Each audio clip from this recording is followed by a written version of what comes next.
Globalcast MD, along with Cincinnati Children's Hospital, sharing knowledge to improve child health around the globe.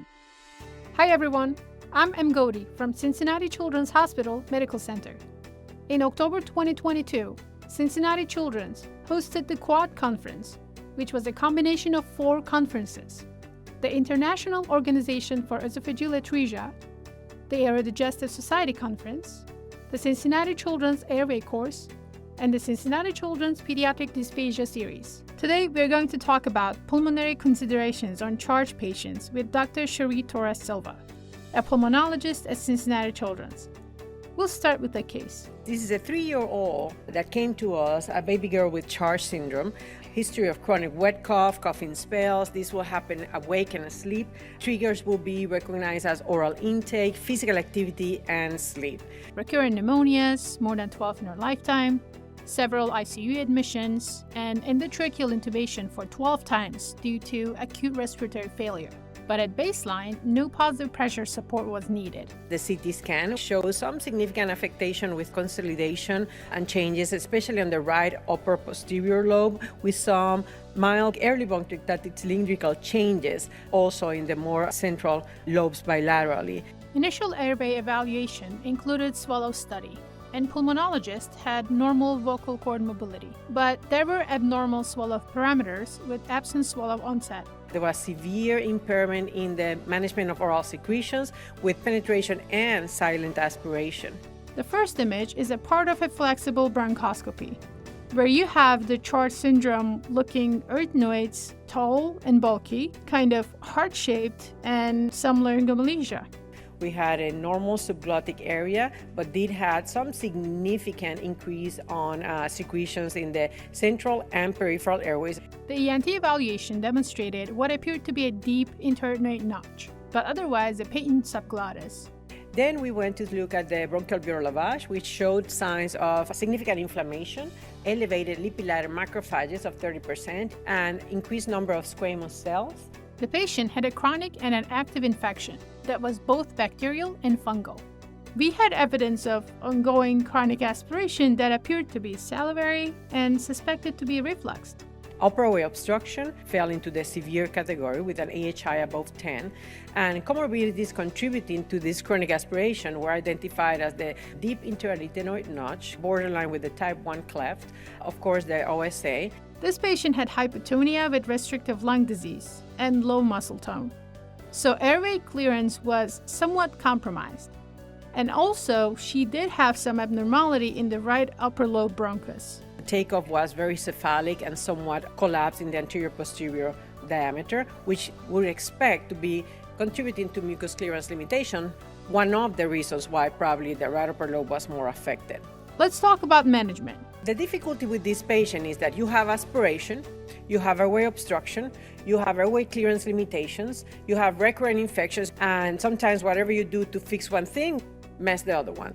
In terms of upper airway obstruction, there's an increased risk of aspiration in patients that have obstructive sleep apnea and gastroesophageal reflux, and she seemed to have both.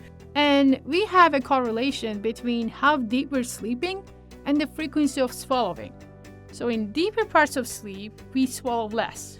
So if you have a patient that by nature has swallowing dysfunction and pulling of secretions in the back of the throat, the moment the deeper sleep is when they're going to have more pulling of that secretion. In addition to that, it's in deeper sleep where they're going to have a higher number of events of obstruction. So if you combine those two and you have a significant ongoing aspiration during sleep that is clinically presented by the coughing spells and awakenings during the night. So you have a patient with CHARGE. In a previous video, we explored what CHARGE syndrome is with Dr. Catherine Hart. To learn more, click the card on the screen to watch the video. Obstructive sleep apnea, aspiration, all those 3 are together. How do you manage? 5 things that we address: decrease aspiration, increase airway clearance, address the quality of aspirated material, control the ongoing inflammation, and that way also treat and prevent recurrent infections. And Dr. Catherine Hart, an ENT surgeon from Cincinnati Children's, talked about decreasing aspiration in a separate video. Don't forget to check that one out. Link in the description below. Now, let's move on to number 2, clearance of aspirated material. you have to identify comorbidities that are interfering or limiting airway clearance limitations. In this patient, it will be an acquired restrictive lung disease because of failure to thrive and hypotonia. Especially patients that have had thoracotomies or patients that developed progressive scoliosis, they will develop restrictive lung disease that clearly interferes with clearance of the airway. So how do we improve airway clearance? You have the extrapulmonary percussive therapy, which is your vest, and we have the intrapulmonary percussive therapy. That will be IPV when you're in the hospital through a mask or through the tracheostomy tube. Or on slightly older kids, you can use the acapella, as you can see right here, portable devices. Another thing we can do to improve clearance is thin out the secretions. So you can do the hypertonic saline or the Darnase alpha, and we teach them to do huff cough. And this is especially in the patients that have tracheomalacia. By doing this type of cough, they actually mobilize secretions from the peripheral airways to the center, and then they find a way to clear it much easier. The number one thing I want you to take home is do not forget dental hygiene and dental decay.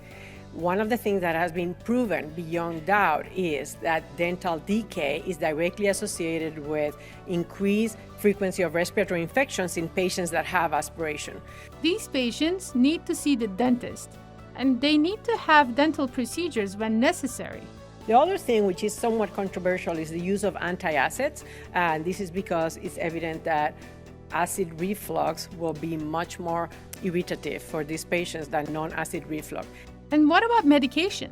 I have many younger babies with very significant changes in CT scans, significant recurrence of infections that I put on azithromycin, and I have seen in first person in the last several years, there's a significant clinical improvement in this patient population.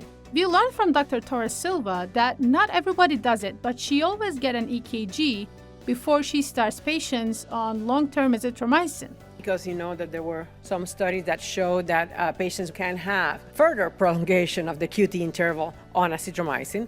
Here's the tricky part. Because of course, the more aggressive you are with antibiotics, the more likelihood you will contribute to the development of a very resistant flora, and then you're technically chasing your tail. So there is a difference between pneumonitis, active asthma-like exacerbation versus an active infection. For the most part, I use my BAL or respiratory cultures to make decisions regarding antibiotic treatment as much as I can. That doesn't mean I'm going to delay antibiotics initiation, but I will definitely try to get a culture. The other thing mentioned is prophylactic long-term antibiotics. The more commonly used will be the inhaled ones to decrease the systemic effects of antibiotics. Our to-go medication will be tobramycin inhaled. Second line, you could use colistin, which you do not expect to have the same complications when you use IV. And I use 14-day cycles. And the reason is because many of my babies cannot be 28 days without the antibiotic. In summary, there are a few steps to manage charge patients from a pulmonologist standpoint. Focus on reducing aspiration, improving airway clearance through therapies like intrapulmonary percussion, thinning secretions, and maintaining good dental hygiene to prevent respiratory infections. Medications like azithromycin and inhaled antibiotics like tobramycin are used for infection control, although they must be managed carefully to avoid resistant bacteria. Thank you for watching this video. Don't forget to subscribe to the Stay Current MD YouTube channel. Follow our social media channels and download the Stay Current MD app for tons of content in pediatric surgery. GlobalCast MD, along with Cincinnati Children's Hospital, sharing knowledge to improve child health around the globe.